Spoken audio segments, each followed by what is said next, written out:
So here in this video, I'm going to give you the text messages that you can send your ex if you have been doing the no contact, or if you went through a breakup and now you don't know how to initiate contact, things are tense. This is very important because if the first text message that you send, if it's not calibrated, if it's out of whack, it's going to backfire. You may get blocked, she may get angry at you. So watch this video to see what the first text message is, and also I'm going to give you a few cool tips so when you see her, you know what to do. Or let's say your wife left you after 14, 15 years of marriage. What do you want to do from this point forward? When you look in the mirror, do you want to be this guy that you see in the mirror? Do you want to see this defeated, broken guy? Or you tell yourself what I told myself, I don't want to be this fucking loser anymore. I don't want to live like this anymore. It's a decision you're going to make. Maybe you don't have the balls to do it right now, but that's cool, man. I push you, I'm here, I help you. Even if you're not in a situation that you want to get your ex back, but you're still interacting with someone and the communication is a little tense and you want some tips to drive through a bit more confidently, make sure you watch the video. So the first thing that you need to do if you want to send that first text message the right way, you need to be very, very much calibrated. You need to think about what happened that you guys broke up. What was her reason? And right now, after this time that has passed, is she on good terms with you or not? Because that's, if she told you, look, I just need some time, I will message you when I'm ready. Or if she told you, you know what, we can still talk, but I just want to be friends with you. All the classic things, I still love you, but I'm not in love with you. You need to calibrate and see where she's at mentally and emotionally, then pick the message based on that. Maybe she told you, look, I don't ever want to talk to you again, and it was a bad breakup. Then you need to send a different text message. So I always recommend you to calibrate. If you're in the program, don't do it on your own. Message me first. Watch the video that I show you, say when to text your ex. Do that first, do all of those steps. But if you're not in the program, always calibrate first. Ask yourself, when you are doing this calibration about her, ask yourself how you're thinking.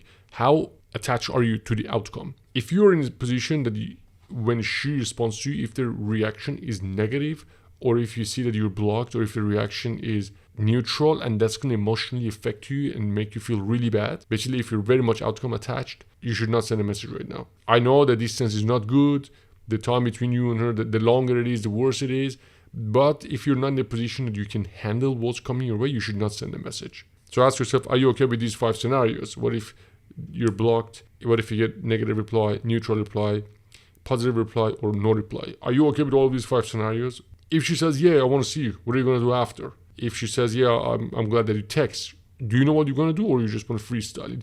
You need to have a plan. You need to be okay with all those scenarios. Before you come up with a message, those are the questions that you're going to ask yourself. When you figure out where you are and where she is, and you're okay with whatever comes up, and she's also in a place that there's been enough time, and you can tell that she's okay to talk to you, either friend zone or maybe you guys had very intense relationship and now it's been 2 weeks that you guys are apart. You pick one of these messages and send.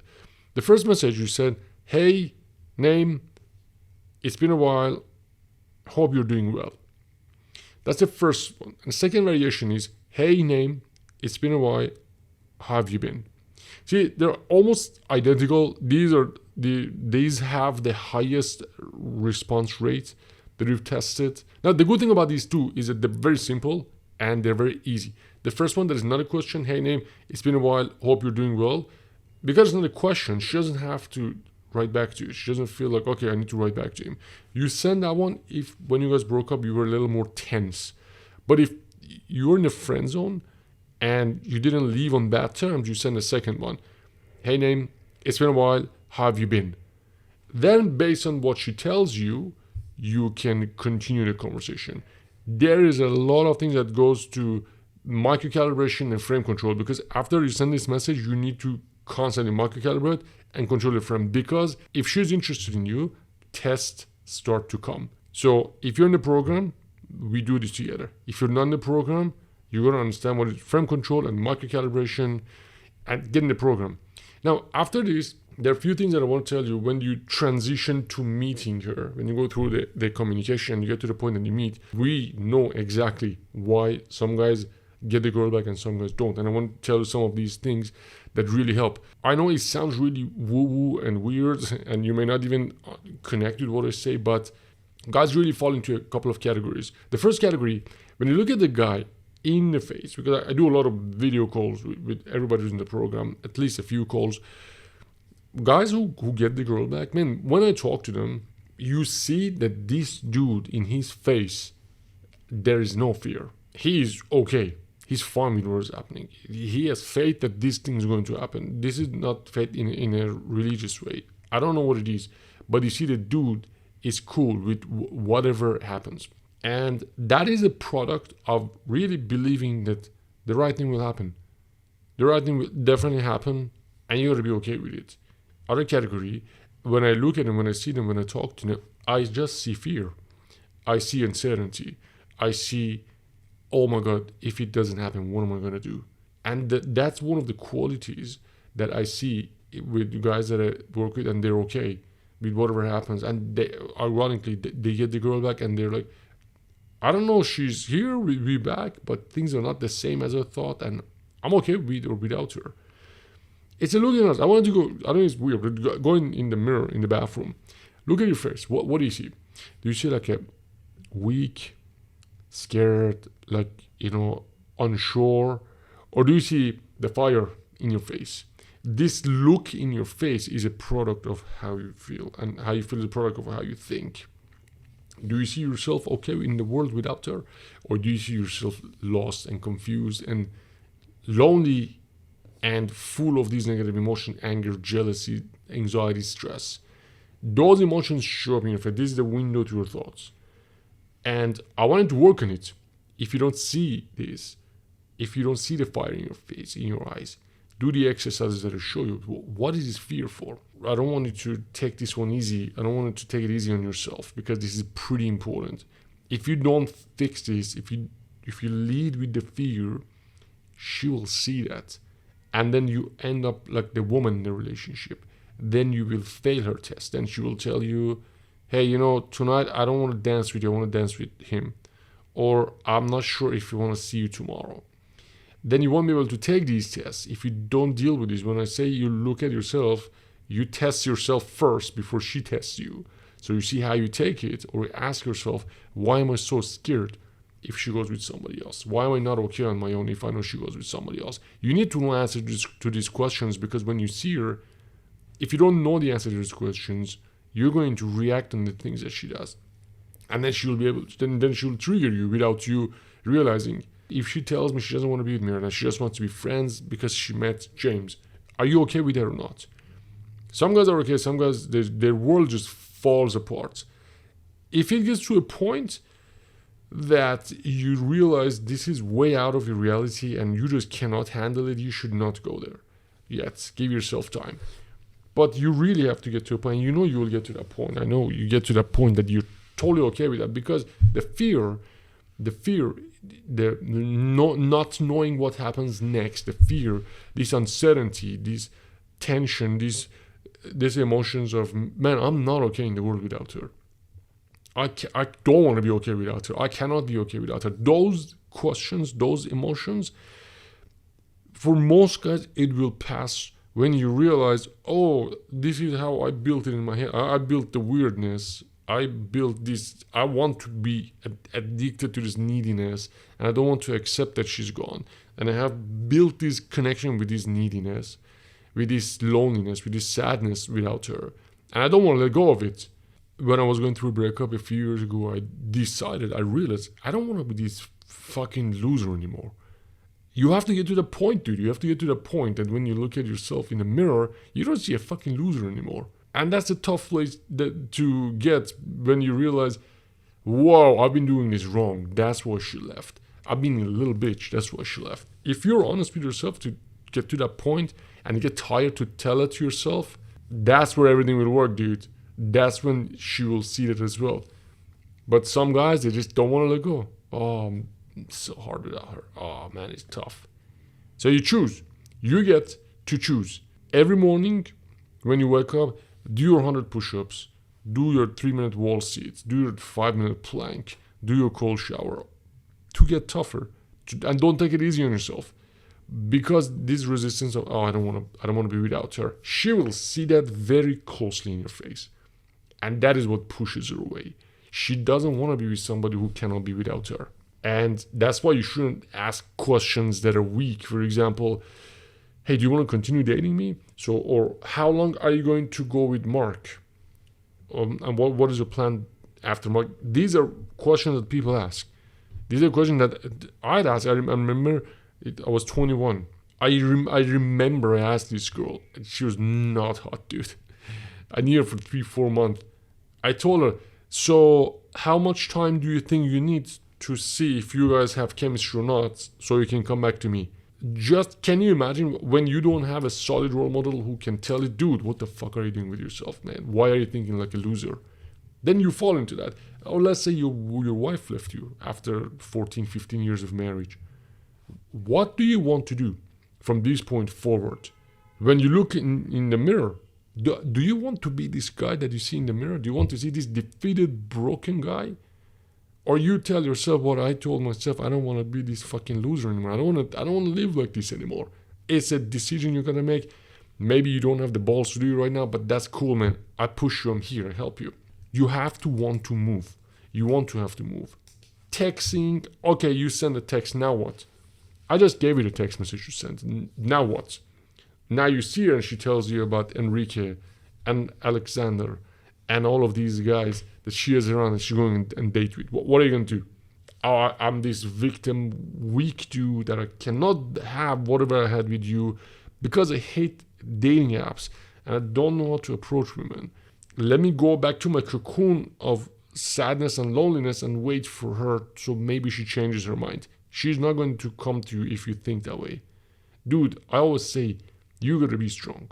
A few years ago, I was listening to Tim Grover. He's a mindset coach he was a mindset coach for Michael Jordan and Kobe Bryant. I listened to the things that he talks about. You can YouTube his videos, it's pretty cool. And he just talks about how you have to be harder than you are right now. Otherwise, things won't change. You know, in your relationship with your ex, one of these two things happen. Either you totally fucked up or you picked the wrong girl. And now, either way, where you're at, you need to deal with this. If you pick the wrong girl, you have to be honest with yourself that, I totally fucked up. I picked a girl who was cheating on me, or just because she was hot, or she didn't want to be with me. I picked the wrong person. So you have to deal with that. You have to tell yourself, dude, what the fuck are you doing with yourself? Or you have to look at yourself and see about the things that you did wrong with her, which was your responsibility, which is on you. For example, you look at yourself and you think, wait a minute, I lied, or I cheated, or I acted weak and needy, insecure, or I lost myself as a man. Which one is it? Either way, it's on you. Either way, you shouldn't go through this pain more than a few weeks. If you go through this pain more than a few weeks and you continue to struggle, oh, what should I do? What can I tell her? That means you are in a circle thinking about it the wrong way. Because if you think about this the right way, not only your texting problem will be fixed, I can teach you that really fast, but also you won't have any of these negative emotions. You learn to manage these negative emotions. So you have to think about this. Which one was it? Did you pick the wrong girl? Or did you do the wrong things? If you pick the wrong girl, you gotta have a one-on-one with yourself and sit and talk to yourself like, dude, you can't do this. It's like somebody who does drugs. Dude, you have the drink, you gotta have the hangover. There's no way around it. Or if you missed communication skills, then read the books that I give you. Do the program that I show you. If you have problems letting go with your emotions, do the things that I show you about emotions. Either way, whatever the mistake was, the key is in your hands. You have to be able to fix it. And it's not going to be that difficult if you know what you're doing. One last thing I want to tell you. I know this video was about texting and what to send, but it's never the problem. It's never the texting. The texting is bullshit. Texting is just for you to get it through the door. If you're mental and emotional, it's taking care of. Texting will automatically take care of itself. One thing I want to tell you, dude, if you don't have a clear purpose in your life, life's going to be struggle. There's going to be depression. Man, make a vision for yourself. Set goal. Do something that you really want to fucking do. Something that really excites you, and go for it. And if you have to ask me, oh, Ben, what is my purpose? Then you haven't found it. You have to find yourself. It has to be something that really excites you. It has to be something that pushes you forward in life, and it has to be something that it helps other people. When I was in my 20s, I was really sad because I left Iran. I went to Australia and I was super depressed. then top that with a couple of breakups, you can't imagine how tough it was. Then later when I fixed it, I realized, dude, I want to fix this. My battle in life is me against anxiety and fear and depression and sadness. Naturally, I'm not a depressed person, but I was getting affected a lot by losing people. And I fixed it and I say, I'm gonna get this, I'm gonna turn this to a product, to something that helps other people, and give it to people and make money with it. And next to that, I said, I want to make $1 million a year. Dude, look at this. It's like, how can I not be motivated to live? Do you know how many times messages I get, guys thanking me about, the program changed my life. I'm so happy, either back together or, I'm so happy now I found somebody better. Do you know how fulfilling it is to do something like that, at the same time make a lot of money? And that's why I'm not attached to a certain person anymore. Because now, I know people always say, I'm worried that I get old and I get lonely, I don't have anybody around. Then help people so you become a valuable person, so people want to be around you. These things don't happen by accident. I want to help you find your purpose, so you don't get stuck on what should I tell her, what should I text her so she come back. If you want to become a valuable person, find a problem that you had in your life, like smoking cigarette maybe, or drinking, or whatever you had that was a struggle. Overcome that, then help other people also overcome that. Maybe you were really overweight. Fix that. Find a way. And yeah, you know what? Everybody has music inside of them, but not everybody brings that music out. It's going to be tough, man. You want to do something, you have to overcome a few things. You have to go through some tough times. All the people who've done great things in life, they have been through something really tough like this. Find that thing. Find your purpose. When you have a purpose, you won't be attached to any relationship. You won't be attached to anything, because you have a way, and you will find a way to get to that vision that you have. But it can't be bullshit, man. It has to have emotion. It has to have health connected to it. Like when I say, if you can help people quit smoking, dude, you can save lives. You can save families. That's the most incredible thing you can do. Or if you can help people with any sort of addiction, alcohol addiction, find something meaningful, dude. Find something meaningful, then people will come to you. But find something real. Find something real. It has to be something that it was a challenge for you.